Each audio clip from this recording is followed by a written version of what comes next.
In this, the third and final segment to one of the SICHAH of the Rebbe to Parshat Masa'eh, we shall be looking at the commentary of the Ramban in his attempt to address the obvious grammatical change in the Aseret HaDibrot. The 10 Dibrot, the first two, understandably, are phrased in the first person format.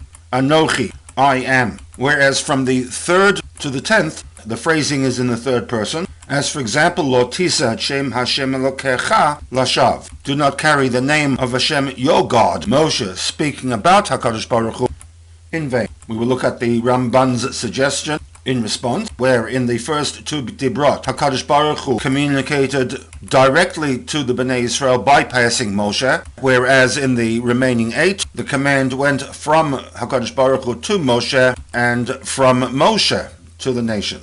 This solution, however, raises another difficulty, and that is that in the opening introduction to the Aseret HaDibrot, the text clearly states that God communicated all 10 Dibrot to the nation, for which the Ramban suggests that for the remaining 8, they heard the words but could not internalize their meaning. The Rebbe will ask what was accomplished by communicating to the nation a set of commands that the nation did not internalize. In a lead-up to the response to this difficulty, I shall digress to the topic of Orthodox Judaism. Two terms are bandied around that need clarification. One, orthodoxy, that describes a situation where one aligns him or herself with the belief system of the mainstream group. The other, orthopraxy, where one conducts him or herself in a way where one's actions are aligned with the mainstream. Nowadays, both terms are conflated into the descriptive Orthodox Judaism. And while up until recent time, if asked, do you believe in a God?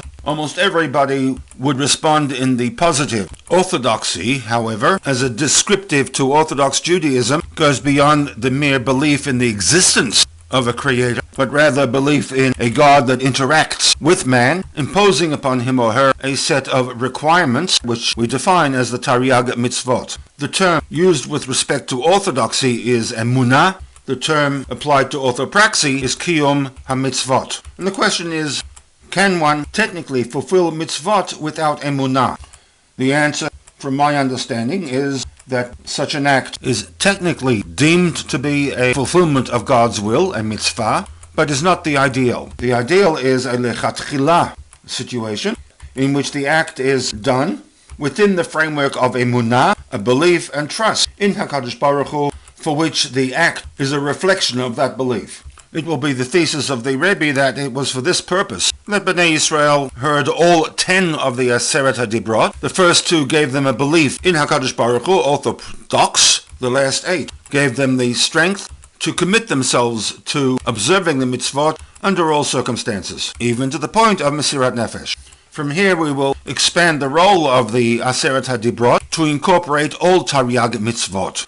This link is first raised by Rav Sadia Gaon, who in a commentary to the Aseret HaDibrot linked the 613 or so letters of the Dibrot to specific mitzvot recorded throughout the Torah. This is a position that Rashi quotes in a commentary to Shmot 24:12, where at the conclusion of the second set of 40 days, Moshe was given the Luchat HaEvan, the actual 10 Dibrot engraved on stone. But then the text informs us of a number of other categories of law given to Moshe, and that is V'haTorah V'hamitzvah, which I have katavti, written or engraved, lahorotam, to teach them.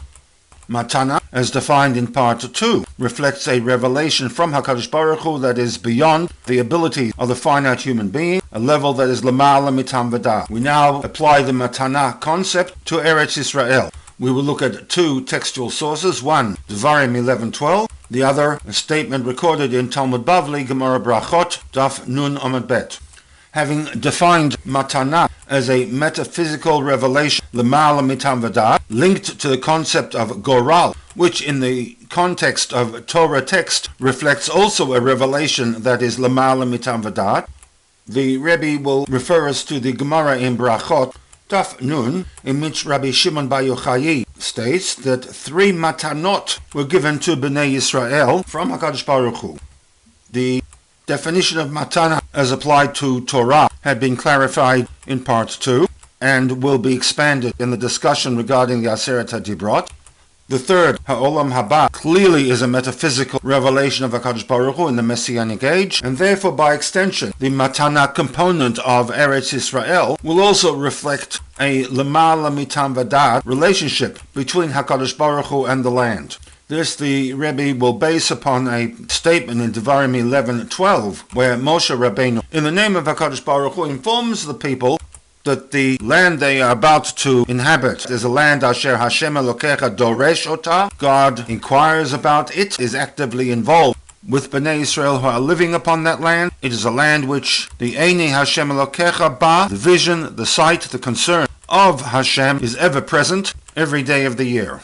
However, whereas a matan is not dependent directly on the actions of the recipient, nevertheless, as per the paradigm suggested in part 2, there is a condition that must be met from the recipient, and that is La'achrei shleimut avodat hanivra, that the matana comes only after man has completed his or her responsibility to the best of their ability. This becomes the paradigm for the Goral system with respect to the allocation of land to the 12 Shvatim, Goral reflecting a Lema'ala Mitam Vadat involvement of HaKadosh Baruch Hu in this land allocation, but as noted, this Goral / Matana comes only after the Shleimut Avodat HaNivra. And with this, the Rebbe will resolve the questions raised very early on with respect to the Goral, primarily the conflict between the two systems, one in which the land allocation was done according to the needs of the respective tribes, the other, a Limala Mitam Vadat allocation, which may or may not have aligned itself with the requirement mentioned in Pasuk 54, L'Rav Tarbeh V'Lima'at Tam'it, more people, more land, less people, less land, and if so, why the need of the Goral? For which the response is that the Goral reflected God's participation that comes as a matana only after man has done his or her share in this process. And as a digression, I will refer to a rather otherworldly commentary quoted by Rashi with respect to the Goral, in which he quotes that as each of the 12 tribes received their portion as per the lottery token cried out, affirmed that this was the decision of HaKadosh Baruch Hu. This Rashi bases upon a literal reading of Bamidbar 26:56 that states Al pi hagoral techalek nachlato. Rashi reads the word pi as per, that the actual Goral itself articulated the borders of that particular tribe.